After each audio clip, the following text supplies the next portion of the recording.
niveau de la 41, comme on le voit ici, elle fait à peu près 3 mm. Il y a une absence de gencive adhérente autour de la dent. Il y a un frein qui est à insertion haute. Il y a une gencive adhérente qui est de largeur suffisante sur le latéral, mais nous allons quand même l'épaissir pour prévenir une éventuelle restriction. Probablement que là c'est beaucoup plus bas vestibulairement. On a une absence de gencive au niveau de la canine et une gencive de hauteur d'à peu près 2-3 mm au niveau de la latérale. Alors comment gérer ce cas? Généralement, toutes les techniques de microgingivale, il n'y a pas de technique absolument idéale. Nous allons appliquer une des techniques qu'il est possible d'utiliser. On peut utiliser une technique de tunneling, on peut utiliser un conjonctif enfui sans rien mettre dessus, on peut utiliser un lambeau de transcation. On peut faire une greffe de conjonctif, d'épithélio-conjonctif. Chacune de ces techniques a ses avantages et ses inconvénients. Alors, ce qu'on a décidé de faire pour le cas aujourd'hui, nous avons besoin de gencives au niveau de la centrale. D'où est-ce qu'on va la prendre? On va la prendre au niveau de la partie adjacente. Nous avons besoin d'avoir un recouvrement efficace de cette récession. Pour cela, nous allons utiliser une greffe de conjonctif que nous allons enfuir sous le lambeau mésialement et distalement. Et nous allons l'étendre jusqu'à la canine de façon à augmenter l'épaisseur de la gencive à ce niveau-là. Donc voici un peu ce qu'on va faire. Aspire. Première incision, avant de commencer, j'aimerais bien gratter cette racine, être sûr qu'il n'y a pas de dépôt dessus.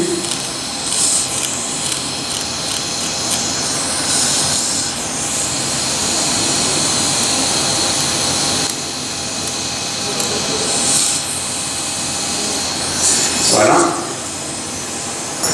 Nous allons préparer donc le site receveur au niveau de cette dent. Pour cela, nous allons faire une incision en V, médialement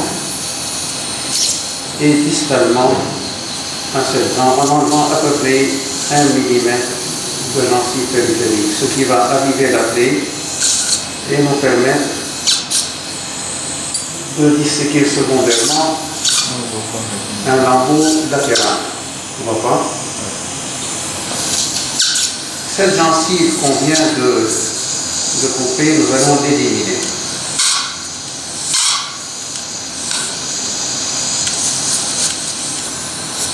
Et la même chose au niveau distant.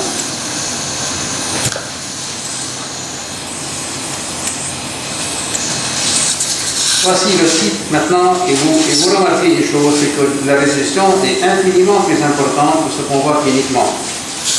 Ce qui est très souvent le cas dans ce cas de figure. Alors, la deuxième incision consistera donc à décoller une partie. Nous allons couper à ce niveau-là. Une première incision horizontale, une deuxième qui est oblique, distale, et une autre qui est oblique, mésiale.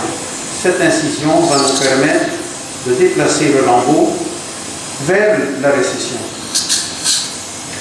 Et nous allons disséquer ce lambeau en épaisseur partielle.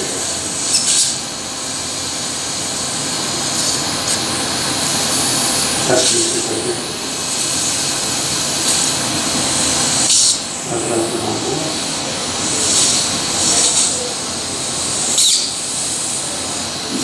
Je voudrais souligner que la qualité de l'assistance, c'est pas n'importe qui, c'est le docteur Lecour qui est en train de l'assister. Voilà.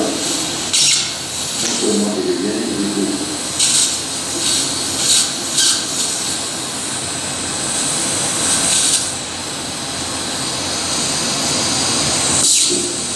Est-ce qu'il y a une épaisseur minimale du lambeau que vous devez pouvoir capter?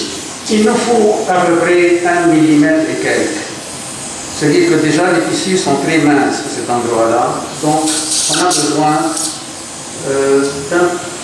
aussi on peut récupérer 1 mm, c'est très bien. Un point quelque chose, c'est déjà très bien. Et du point de vue épaisseur? C'est l'épaisseur. Quant à la hauteur, on prend tout ce qu'on a.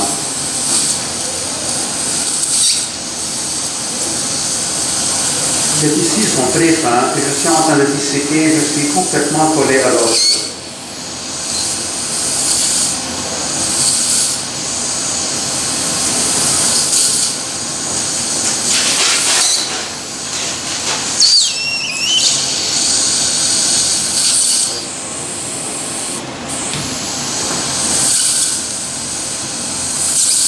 Alors voici la papille disséquée maintenant. Il est important de libérer la base de façon à ce que quand on va la repositionner sur la récession, qu'il n'y ait pas de tension au niveau de la papille. Pour que cette greffe prenne, on oublie ça maintenant. Nous allons passer maintenant sur le site adjacent et faire une incision en épaisseur partielle aussi.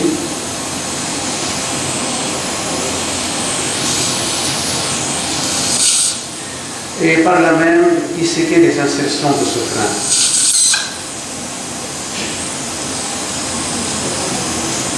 Alors, pour pouvoir disséquer sans risque de léser, nous avons ces instruments, qui sont des décolleurs très fins, un peu ce que Fatal utilise, mais ce n'est pas les siens.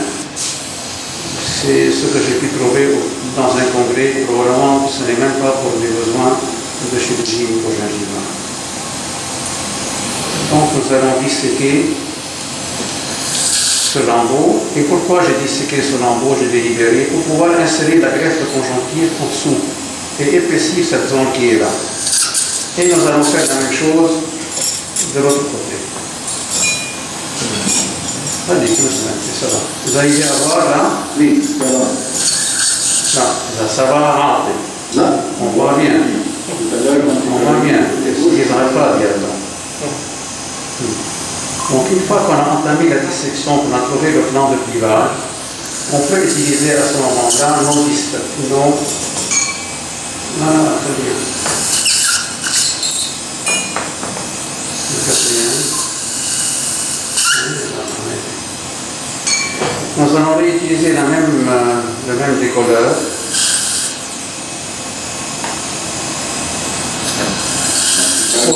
ça ne veut pas dire que tu décolles en épaisseur totale. Non, non, c'est en épaisseur partielle. Je fais une première incision pour trouver le plan de clivage, et puis ensuite, je décolle le lambeau avec ces décolleurs. Donc ça me permet d'enfuir la greffe aussi au niveau de la canine de manière relativement efficace.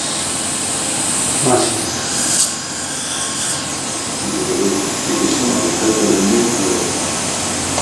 Bon, on a un tunnel maintenant qui est créé là, et un autre tunnel qui est créé là.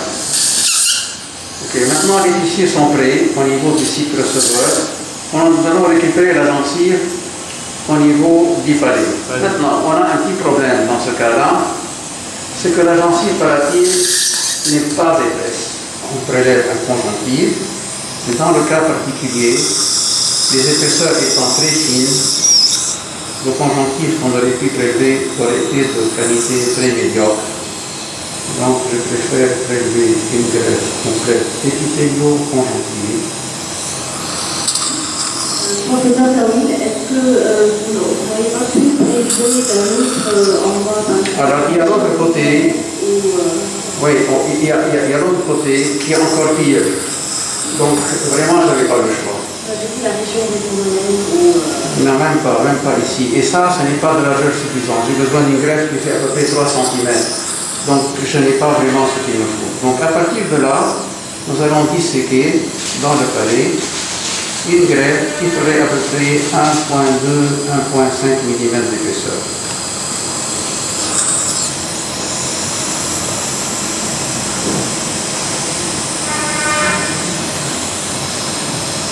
Voilà. Et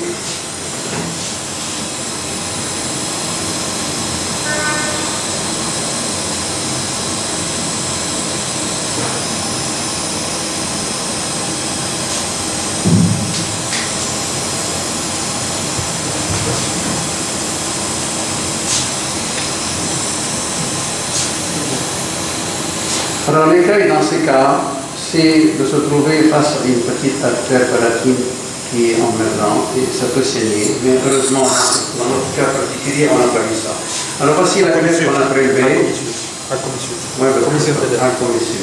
Voici la greffe qu'on a prélevée maintenant. Nous allons la désépithélialiser. J'enlève cette petite épaisseur qui ne sert pas à grand chose.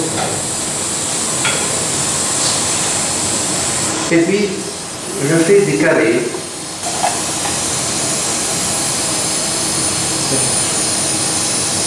Et nous allons désépithélialiser cette greffe. Alors, je me mets à plat contre le greffon.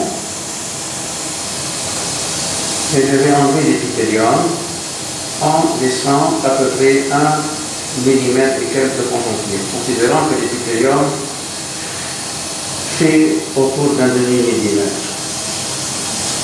Un peu plus peut-être.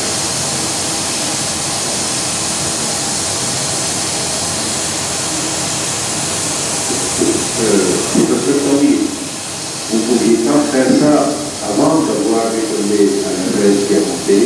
On peut. Messi. C'est un peu trop messy. Je préfère travailler avec une lame. Maintenant, tout est possible, certainement. Et le joueur de vous? C'est travailler avec une fraise ne m'enchante pas beaucoup. Je préfère utiliser la lame. D'habitude, les incisions avec un bistouri sont beaucoup plus contrôlables que toutes les autres. Tout à fait, tout à fait. Alors, ce qu'il faut, c'est se mettre à plat, sur la greffe et enlever cette fine couche d'épithélium. Maintenant, la question qu'on pourrait poser, est-ce que vraiment on est sûr d'avoir enlevé tout l'épithélium? Ce n'est pas tellement évident. Alors, il y a des techniques qui utilisent des principes enzymatiques pour décoller l'épithélium du conjonctif. Comme ça, on est sûr d'avoir le conjonctif complètement désépithélialisé.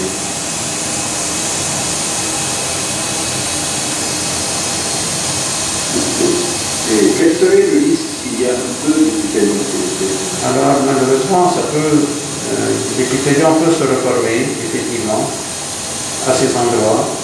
Autant qu'on dit que quand on fait une greffe complète, une greffe côté de conjonctive, la grande partie de l'épithélium se nécrose au moment de la prise de la greffe. Donc, on a un conjonctif finalement. Mais là, c'est un conjonctif enfoui, comme on dit. Donc, une partie peut survivre à cette épreuve et ça pourrait être quand même un tout petit peu gênant.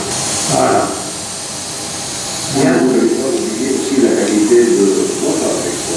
Absolument. Je suis très enchanté d'avoir Rafa à nos côtés. Alors, ce qu'on fait là, on gratte un peu plus pour être sûr d'avoir vraiment tout enlevé. Et on se retrouve avec un conjonctif, mon Dieu, qui est vraiment un conjonctif. C'est la lamine appropriate, c'est la meilleure qualité de conjonctif qu'on puisse avoir en termes d'épaisseur, en termes de densité de fibres de collagène, absence de tissus graisseux, etc. Donc, ils sont en général dans la sous-muqueuse. Donc, voici un peu ce qu'on a après avoir désépithélialisé le greffon. Je vais vous montrer ça au niveau de l'angle. Je vais enlever la partie graisseuse qui est dans la partie profonde ici. Voilà. Alors même s'il en reste un peu, mon Dieu, c'est pas dramatique. Ça ne va pas empêcher la greffe de prendre. Voici le greffon conjonctif, maintenant désépithélialisé.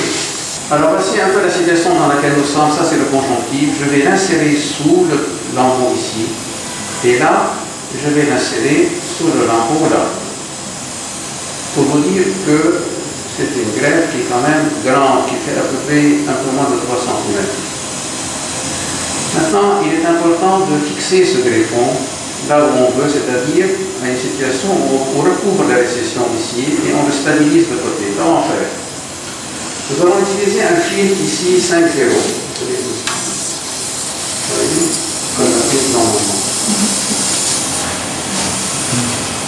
Alors je vais utiliser un fil 5,0 résorbable, c'est un bon fil, mais il est un peu grand, j'aime utiliser une 13 mm, celle-là fait 16 je pense. On rentre dans le sillon ici.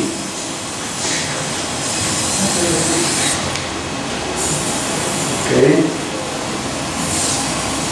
Nous allons prendre le greffon maintenant, à l'angle. Alors, un instrument de corde ici serait le bienvenu. Un second seulement.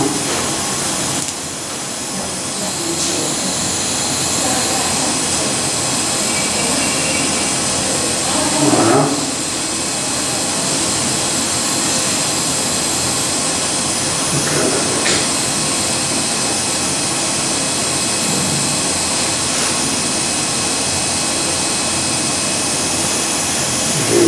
passer par là, c'est plus facile.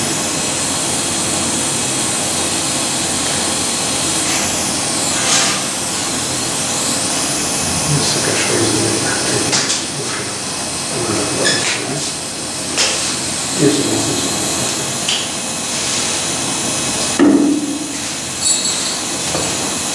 Voilà. Alors ce qu'il faut, c'est rentrer dans le sillon ici, prendre l'angle de la greffe, tirer tout le fil jusqu'au bout, tirer le fil jusqu'au bout.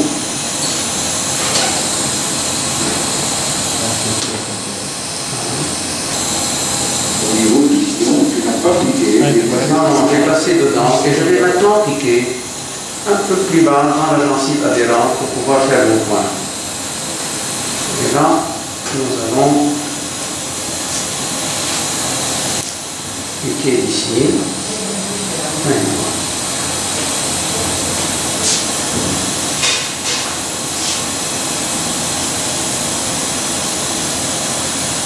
Et le greffon va être stabilisé au niveau de ce point entre les deux.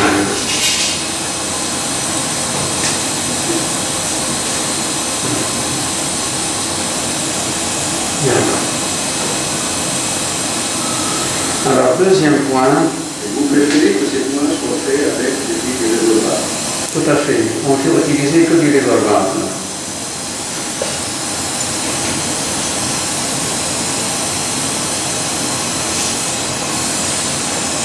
Alors, nous allons faire la même chose au niveau de la partie distale de la canine.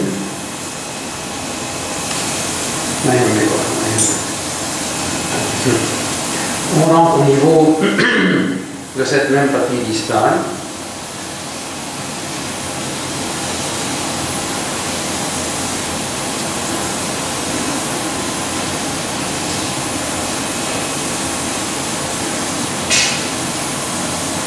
Nous allons prendre de nouveau l'angle de la greffe, l'angle de la greffe qui est là.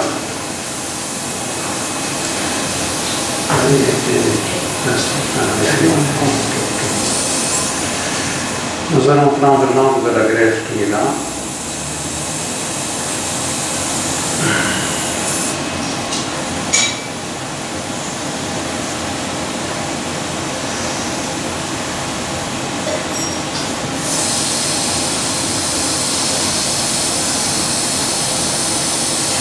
Et nous allons passer de nouveau dans le tunnel, ici, et sortir au niveau de la gencive adhérente. La question qu'on se pose, c'est pourquoi vous rentrez dans le sillon sans piquer, et puis vous piquez. Parce que je vais être sûr d'avoir repositionné ma greffe coronairement. Sinon, si je la mets directement ici, elle peut glisser articalement. Je vais être sûr de l'avoir mise coronairement là où je veux. Sinon, encore une fois, je peux glisser.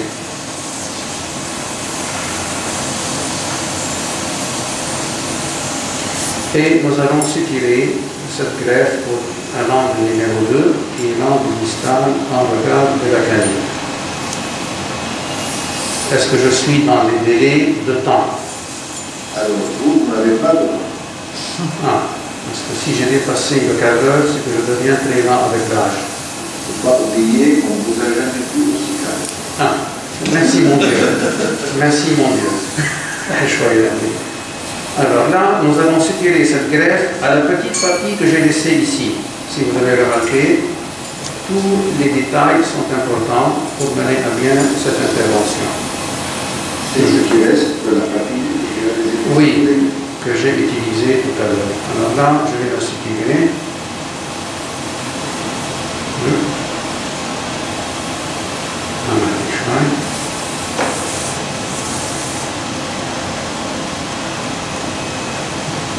J'ai oublié de te dire, Nabil, qu'avec l'âge, je suis devenu beaucoup plus calme.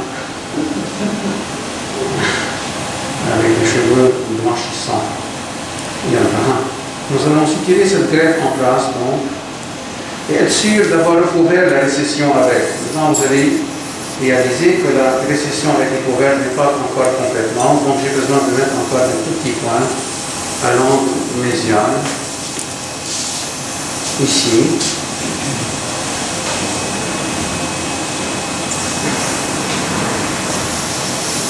Voilà. Il y a un nombre limité de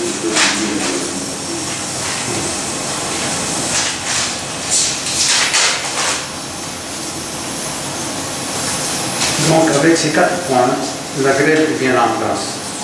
Bien attention. Donc la greffe a été stabilisée en place maintenant, comme vous voyez. Il me reste encore à situer ce lambeau de translation qui va me permettre de protéger la greffe et d'apporter ce complément d'épaisseur dont on a besoin. Alors ce lambeau, ici, va être situé à l'angle. Vous voyez, donc je prends là encore l'angle qui est là. Oui, on n'aurait pas pu utiliser le greffon initialement pour recouvrir un peu la récession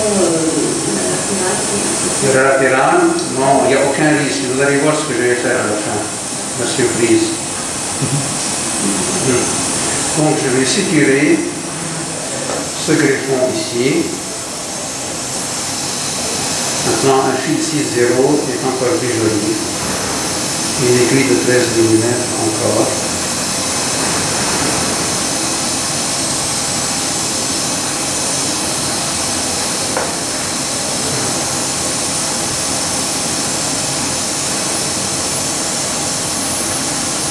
Avec ça, vous pouvez considérer que la chirurgie est terminée. Alors, on va situer le lambeau médialement.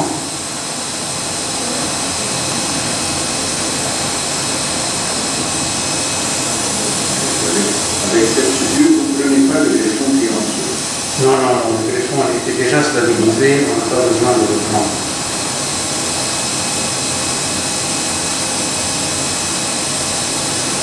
Alors, quand je fais ces points, j'évite de trop tirer, parce que ce sont des points de compression qui peuvent causer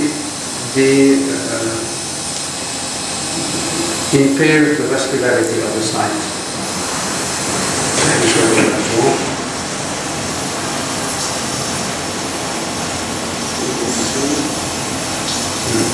Si jamais le frein, le frein de la lèvre, c'est pour ça que la frein est Le frein, il n'y a plus que la muqueuse. Le frein en dessous, je l'ai disséqué. Il n'y a plus de frein en bas. Et là, nous allons essayer de recouvrir la partie qui reste en amenant ce lambeau.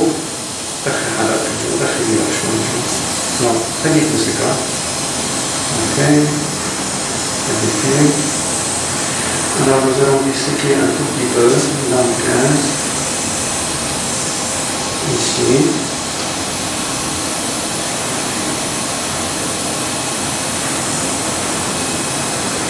Pour pouvoir amener le lambeau en place sans tension.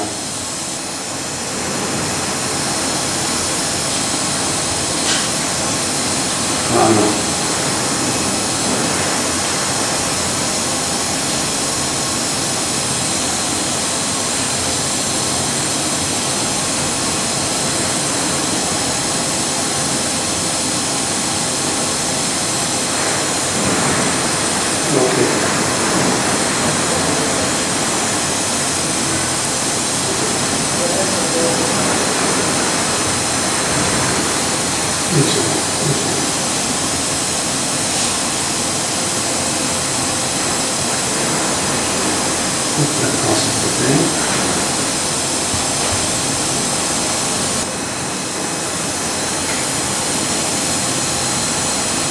Ces muqueuses, en général, ne se posent pas de problème au niveau des déplacements des lambeaux, parce qu'on est en zone muqueuse et les muqueuses sont faciles à tirer à gauche, à droite, un peu comme on veut. Il suffit de libérer un peu le conjonctif et on peut arriver à une suture primaire très intéressante.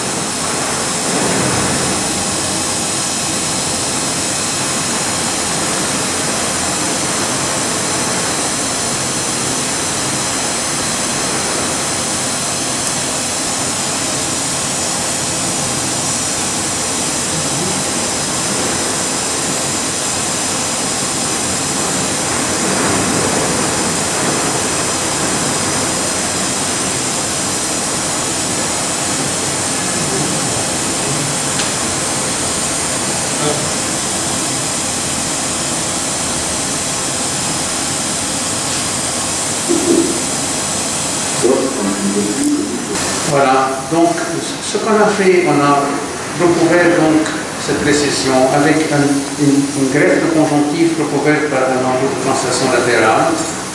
Maintenant, pourquoi je n'ai pas utilisé les deux papilles comme je voulais le faire au départ? Parce qu'en fait, je n'ai pas besoin. J'avais 2 mm de largeur de récession, j'avais à peu près 5 mm de largeur de tissu dans l'œuf. C'est en général 1,5 fois. Donc là, on est largement couvert. On a éliminé le frein, on a recouvert la récession, on a dans l'ensemble un tissu qui est très stable, qui ne bouge pas. Alors, même s'il y a un tout petit peu de conjonctif qui reste exposé ici, ceci ne pose pas de problème. À ce niveau-là. À ce niveau-là, même si on a un peu de conjonctif qui reste exposé, ça ne pose pas de problème.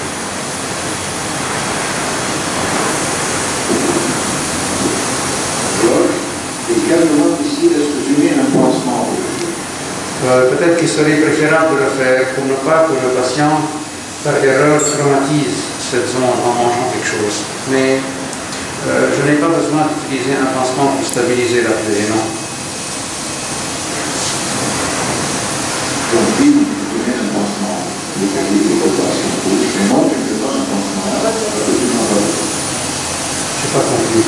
Pourquoi je ne mets pas un pansement quand?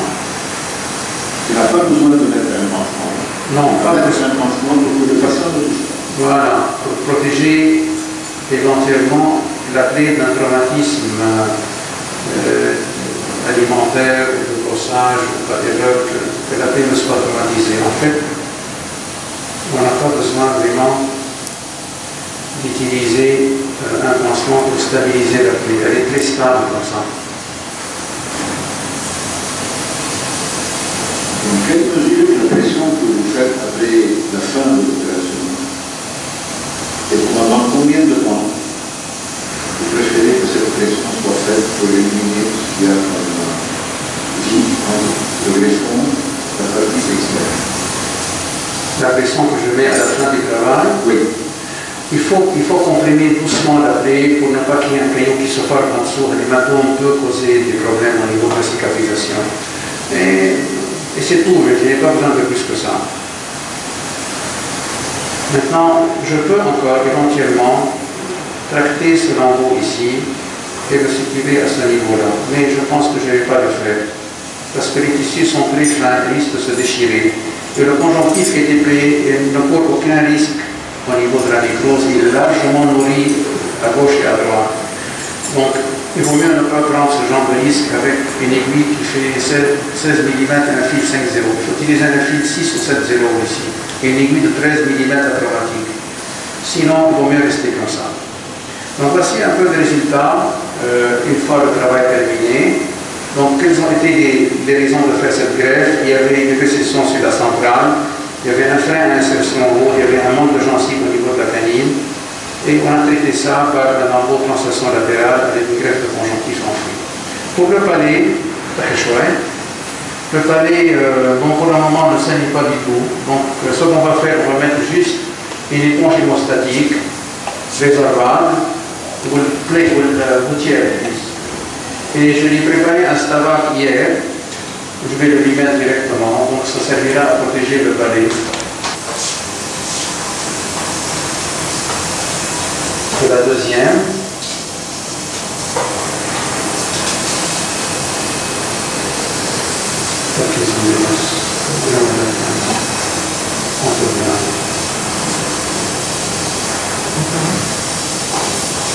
Dès que la fin de la chirurgie approche, la patiente tout d'un coup se sent mieux. On a mis donc ces éponges hémostatiques. Nous allons mettre cette gouttière en place pour protéger le palais. Et voilà, nous allons y mettre un petit pansement, un petit copac devant pour juste protéger la plaie d'un éventuel traumatisme. Ça va être fait tout de suite en une minute. Mais je n'ai pas fini dans les temps. Est-ce que tu as donné une médication quelconque? Peut-être une couverture d'antibiotiques, ce n'est pas vraiment tellement important, mais ça aide à cicatriser parce que ça réduit l'inflammation post-opératoire. Et un empalgite mineur, en général, les patients ne souffrent pas. Ils n'ont pas mal. Le lendemain, ils ne se plaignent pas de douleur. Il faut donner un empalgite mineur, c'est juste pour le premier jour, le lendemain, les choses se passent très bien. Nous allons mettre un tout petit peu un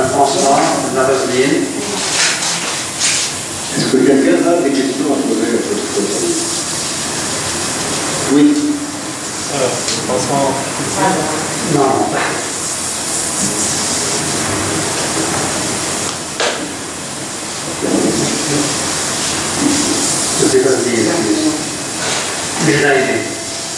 We are maintaining power. The patient is a drug search, so she has traumatic occlusion. Yes. So if you place her on an iPad, do you relieve the problem before starting with recession and solving the recession?